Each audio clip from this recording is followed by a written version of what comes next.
ಅದ್ರಲ್ಲೇನು ಹೊಸದಿಲ್ಲ. ಎಲ್ಲರಿಗೂ ಮಂತ್ರಿ ಆಗ್ಬೇಕಂತ ಆಸೆ ಇದೆ. ಅವರು ಕ್ಲೇಮ್ ಮಾಡ್ತಾರೆ, ಮಾಡ್ಲಿ, ಅದ್ರಲ್ಲೇನು ಒಳ್ಳೇದು.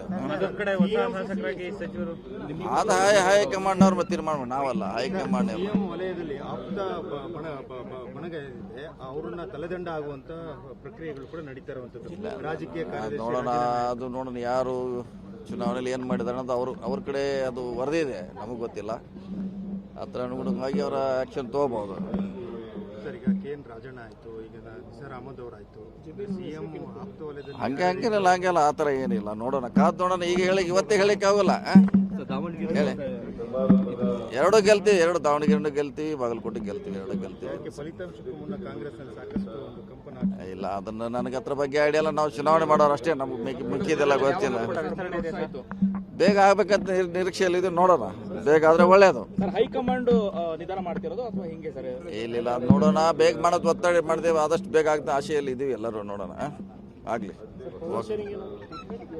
ಇಲ್ಲ, ಅದೆಲ್ಲ ನಮ್ಮ ಹಂತದಿಲ್ಲ. ನಾವು ಅಲ್ಲಿ ಕೇಳಿ ಸಿಎಂ ಅವ್ರು ಬರ್ತಾರೆ, ಕೇಳಿ ಅವರೇ ಪವರ್ ಶೇರಿಂಗ್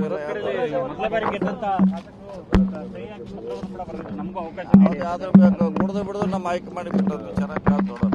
ಸರ್, ಮತ್ತೊಂದು ಮೇಜರ್ ಇಲ್ಲಿ ಮೂಡಿಗೆರೆ ವ್ಯಾಪ್ತಿಯಿಂದ ಮೂಡಿಗೆರೆಹಳ್ಳಿಯಿಂದ ಮೂಡಿಗೆರೆ ಹ್ಯಾಂಡ್ ಪೋಸ್ಟ್ ಅವರಿಗೆ ಒಂದು ರಸ್ತೆ ಕಾಮಗಾರಿ ಆಗಲಿದೆ. ಸೊ ಅದು ಜಿಲ್ಲಾಡಳಿತ ತಡೆ ಹಿಡಿದಿದೆ. ಹಾಗಾಗಿ ಸಂಸದರು ಮೊನ್ನೆ ಬಂದು ನೋಡ್ಕೊಂಡು ಹೋಗಿದ್ದೀನಿ. ಮೂಡಿಗೆರೆಯಿಂದ ಉಜ್ರೆವರೆಗೆ ನೋಡಿದ್ದೀನಿ.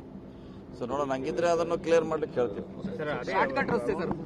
ಈಗ ಏನಾಗಿತ್ತು, ಜಿಲ್ಲಾಡಳಿತದಿಂದ ಭೂ ಒತ್ತುವರಿ ಏನಿದೆ ಸ್ವಾಧೀನಪಡಿಸ್ಕೋಬೇಕು ಅಂತ ಮಾತಿತ್ತು ಸರ್. ಆದರೆ ಸಂಸದರಿಗೆ ಮಾತಿಗೆ ಯಾವುದೇ ಬೆಲೆ ಕೊಡ್ತಿಲ್ಲ. ನಾನು ಹಾಗೆ ಮುಂದಿನ ದಿನಗಳಲ್ಲಿ ಜಿಲ್ಲಾಧಿಕಾರಿಗಳ ಕಚೇರಿ ಮುಂದೆ ಪ್ರತಿಭಟನೆ ಮಾಡಿ ನೋಡೋಣ, ಅದ್ರ ಬಗ್ಗೆ ಗಮನ ಹರಿಸಿದ್ರೆ ಚೆಕ್ ಮಾಡ್ತೀವಿ, ಅದ್ರ ಪರಿಹಾರ ಮಾಡ್ಲಿಕ್ಕೆ ಪ್ರಯತ್ನ ಮಾಡ್ತೀವಿ. ಹೇಳಿ. ನಿಮ್ಮ ಅಲ್ಪಸಂಖ್ಯಾತರು ಮುಖಂಡರುಗಳು ರಾಜೀನಾಮೆ ಕೊಡ್ತಾ ಇದ್ದಾರೆ ಪಕ್ಷಕ್ಕೆ ಸಂಬಂಧಪಟ್ಟ ಚುನಾವಣೆಗೆ. ಅದು ಅಧ್ಯಕ್ಷ ಹೇಳ್ಬೇಕು. ಅದನ್ನು ರಾಜೀನಾಮೆ ಕೊಟ್ಟರು, ಯಾಕೆ ಕೊಟ್ಟರು ಅಂತ ಅವ್ರು ಹೇಳ್ಬೇಕು. ನನ್ನ ವ್ಯಾಪ್ತಿಗೆ ಬರೋಲ್ಲ.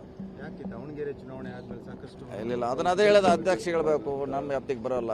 ನಮ್ಮ ವ್ಯಾಪ್ತಿಗೆ ಬಂದ್ರೆ ಹೇಳ್ತಿದ್ವಿ. ಅವ್ರನ್ನ ಕೇಳಿ. ಕುಮಾರಸ್ವಾಮಿ ಅವರು ಸ್ಟೇಟ್ಮೆಂಟ್ ಕೊಟ್ಟಿದ್ದಾರೆ, ನೆಕ್ಸ್ಟ್ ಬಿಜೆಪಿ ಜೊತೆಗೆ ಸೇರಿ ನಾವು ಮತ್ತೆ ವಿಧಾನಸೌಧಕ್ಕೆ ಬರ್ತೀನಿ ಅಂತ ಹೇಳಿದ್ದಾರೆ. ಅದು ಇನ್ನೂ ನೋಡೋಣ, 2 ವರ್ಷ ಇದೆ ಅದು. ಈಗ ಯಾಕೆ ಅದ್ರ ಬಗ್ಗೆ 2 ಇಯರ್ಸ್